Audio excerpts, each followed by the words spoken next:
Baik, Assalamualaikum warahmatullahi wabarakatuh. Balik lagi di pelajaran ilmu pengetahuan alam. Sekarang, kemarin kita udah masuk ke bidang-bidang IPA dan objek IPA. Sekarang kita belajar tentang pengukuran sebagai bagian dari pengamatan. Yang pertama, pengertian dari pengukuran. Pengukuran itu sendiri merupakan kegiatan membandingkan suatu besaran.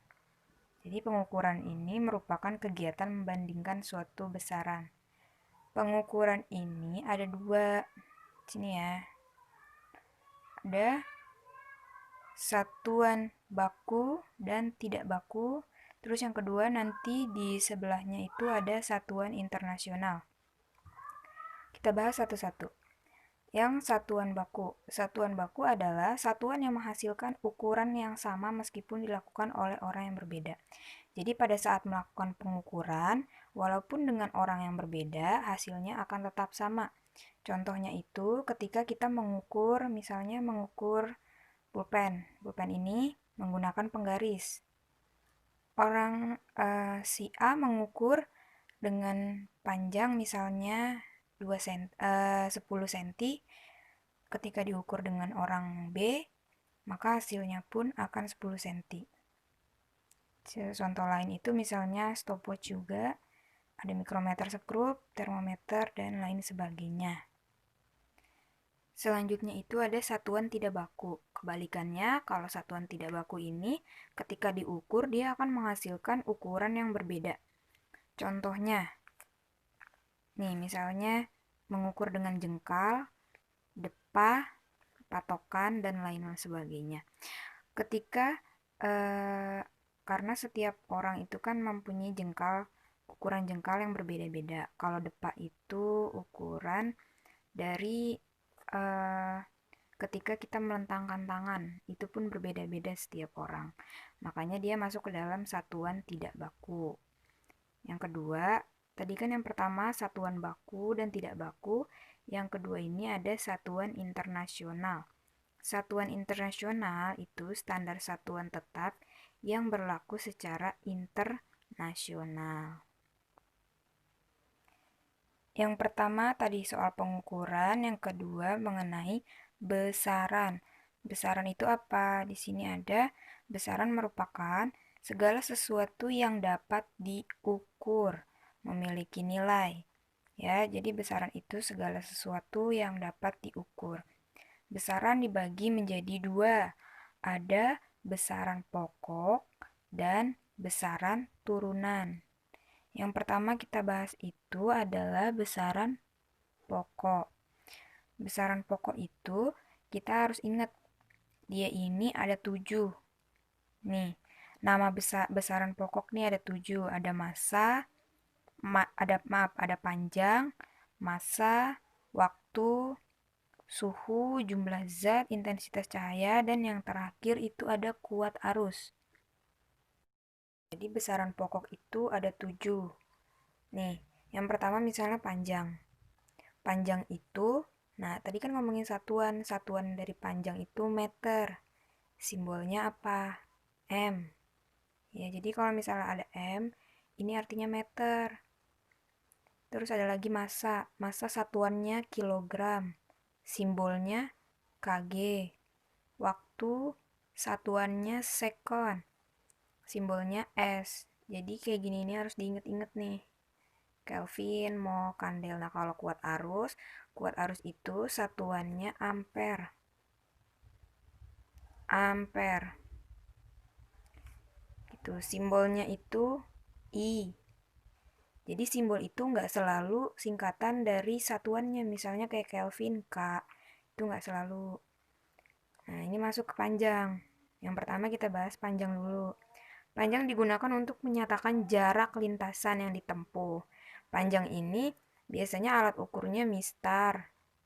Jadi panjang ini tergantung juga alat ukurnya beda-beda, nggak selalu mistar, nggak selalu penggaris, tergantung dari bendanya. Kalau misalnya kita mau mengukur badan kita, itu kan bisa menggunakan meteran pita, nggak mungkin kan pakai penggaris. Bagaimana pengukuran panjang menggunakan mistar? Kalian pasti udah tahu, udah ngerti caranya. Kalau pakai penggaris tuh ngitungnya kayak gimana, ya. Masih ngomongin besaran pokok panjang. Tadi yang pertama itu menggunakan mistar. Ini kalau pengukuran menggunakan jangka sorong. Ini gambar. Pengukuran yang kedua itu menggunakan jangka sorong.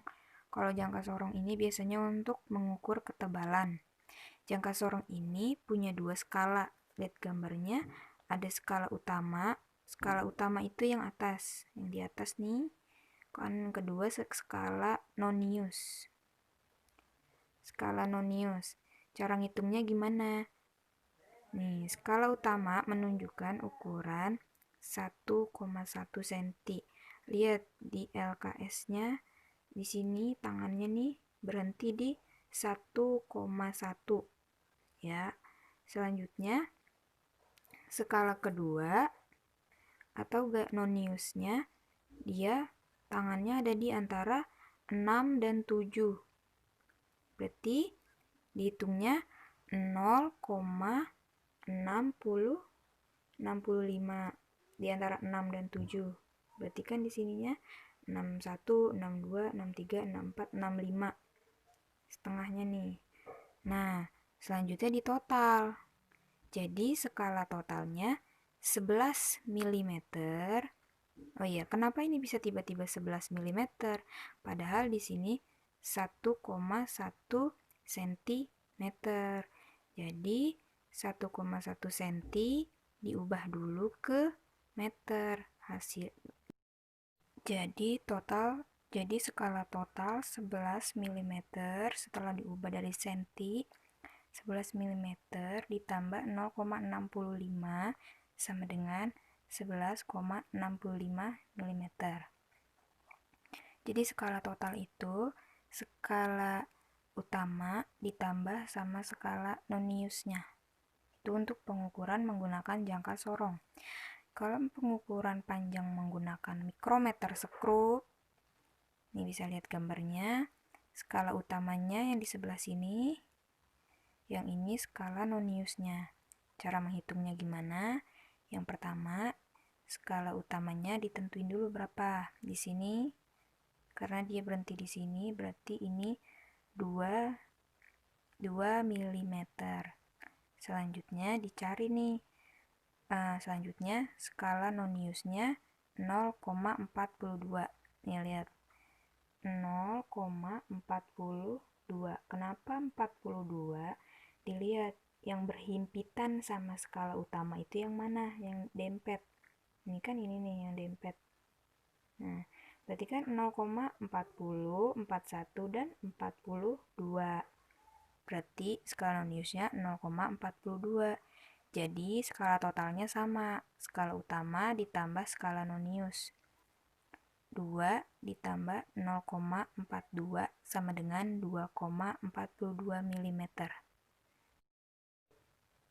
Oh ya, sebelumnya kalian harus tahu dulu kenapa di sini 0,42 sedangkan di sini 42. Jadi sebelumnya dikaliin dulu 0 sama 0,01. Jadi 0,01 dikali 42 hasilnya 0,42. Itu untuk perhitungan menggunakan mikrometer sekrup dan juga jangka sorong. Ini baru ngomongin besaran pokok yang panjang. Yang selanjutnya itu ada massa. Massa dinyatakan dalam satuan kilogram. Tulis di sini satuan massa apa? Kilogram. Ini simbolnya Kg, kilogram. Ya. Massa sama berat itu beda, ya. Massa sama berat itu beda. Contohnya, berat manusia akan berbeda ketika dia berada di bumi dan di bulan. Kalau misalnya berat itu satuannya kilogram, kalau berat itu satuannya Newton. Jadi beda antara berat dengan massa. Ini bisa dibaca. Kalau alat ukurnya bisa menggunakan neraca lengan atau neraca pegas. Selanjutnya, besaran pokok yang ketiga itu ada waktu. Waktu itu tadi satuannya apa? Satuannya second. Simbol dari satuannya apa? S. Ya. Waktu ini bisa dinyatakan dengan stopwatch. Alat ukurnya itu alat untuk mengukurnya itu menggunakan stopwatch. Itu ada kuat arus. Kuat arus itu satuannya apa? Ampere. Ampere ini simbolnya I. Ya. Harus ada lagi suhu. Suhu itu Kelvin. Simbolnya K. Maaf, K. Jumlah zat itu mol. Dan intensitas cahaya itu kandela.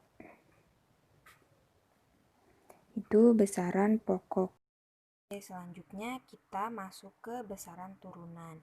Nah, sebelumnya kan kita udah belajar besaran pokok. Artinya besaran pokok itu besaran yang tidak dipengaruhi oleh besaran lainnya. Artinya dia satuannya udah dalam internasional. Kalau besaran turunan disebut besaran turunan karena besaran-besaran tersebut diturunkan dari besaran-besaran pokok. Artinya dia ini turunan. Contoh sederhananya itu misalnya kita ibaratkan besaran turunan ini ada dan besaran pokok ini ada dalam satu keluarga. Di dalam keluarga itu kan ada ibu, ada bapak, ada anak. Ibu dan bapak itu merupakan satuan pokok. Ibu sendiri, bapak sendiri itu merupakan satuan pokok. Nah, sedangkan ketika ibu dan bapak menghasilkan anak, anak tersebut sebagai besaran turunan karena dia ini berasal dari besaran-besaran pokok atau berasal dari ibu dan ayah. Itu contoh sederhananya biar gampang diingat. Ya, contohnya besaran turunan ada apa aja? Kalau tadi di besaran pokok, kita mengenal ada 7, ya, itu diingat lagi tuh ada apa aja. Kalau besaran turunan, di sini ada beberapa. Misalnya yang pertama luas.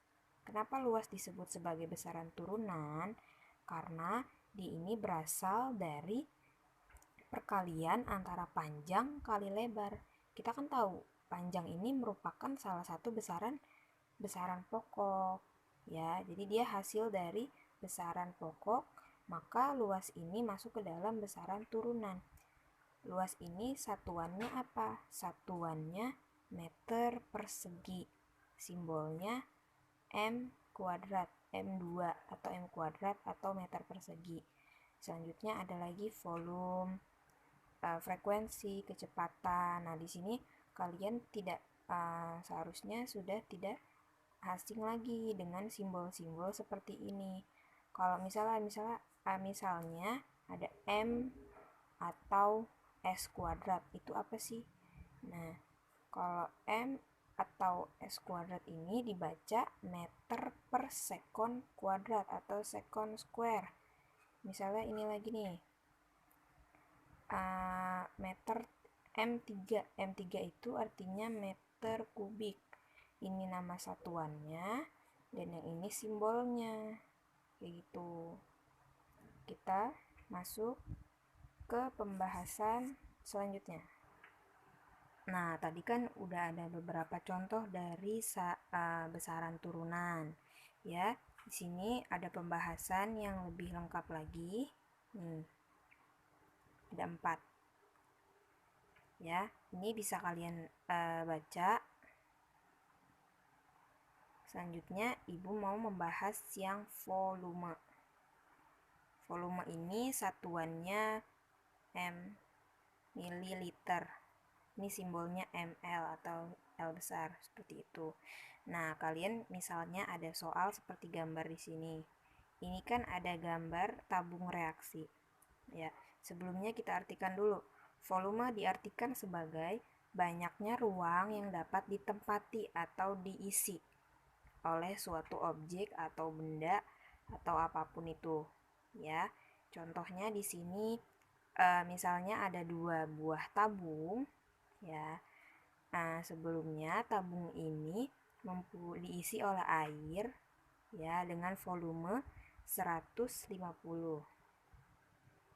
Ya, karena di sini dia cuma sampai sini. Di sini keterangannya 150.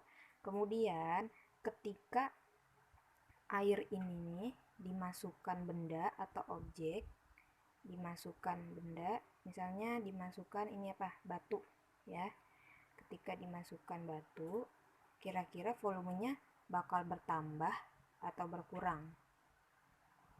Pasti akan bertambah. Contohnya tuh ketika kita dalam satu gelas diisi air, lalu kita masukkan es batu, maka volumenya akan bertambah kan, akan lebih tinggi. Nah, di sini kita pengen tahu kira-kira tabung ini ketika diisi air, tabung ini ketika dimasukkan batu, maka volumenya akan jadi berapa sih? Nambahnya berapa? Kita lihat di sini kan ada 2. Ini yang sebelumnya, ini yang setelahnya atau sesudah. Sebelum dimasukkan batu, volume awalnya 150. Nih ya, volume awal 150. Setelah dimasukkan batu, volumenya naik jadi 200 mili. Nih, 200 mili volume akhir. Maka volume batunya itu 200 dikurang 50. Hasilnya 50 mili. Artinya apa? Artinya ketika dimasukkan batu, volumenya bertambah menjadi 50 mili. Caranya volume akhir dikurang volume awal. Hasilnya 50. Seperti itu. Kalau misalnya mau kalian lebih jelas lagi, itu coba nanti dibuka LKS bab 1-nya, cari soal yang seperti ini. Bisa dikerjakan. Itu untuk latihan aja, tidak perlu dikirim ke saya ya. Selanjutnya, selain ada luas, volume, konsentrasi larutan, laju pertumbuhan, dan beberapa saran turunan lainnya bisa kalian baca ya. Mungkin itu saja yang dapat Ibu sampaikan. Jika ada yang ingin ditanyakan, bisa langsung komen di kolom komentar atau di channel YouTube ini. Kurang lebihnya mohon maaf. Oh ya, sebelumnya nanti bakal Ibu kasih contoh soal dan itu dikerjakan lalu dikirim lewat Google Classroom ya. Nanti ada 3 soal, itu di soalnya ditulis, digambar di dalam buku tulis, difoto dan dikirim via atau lewat Google Classroom. Oke, kurang lebihnya mohon maaf. Wassalamualaikum warahmatullahi wabarakatuh.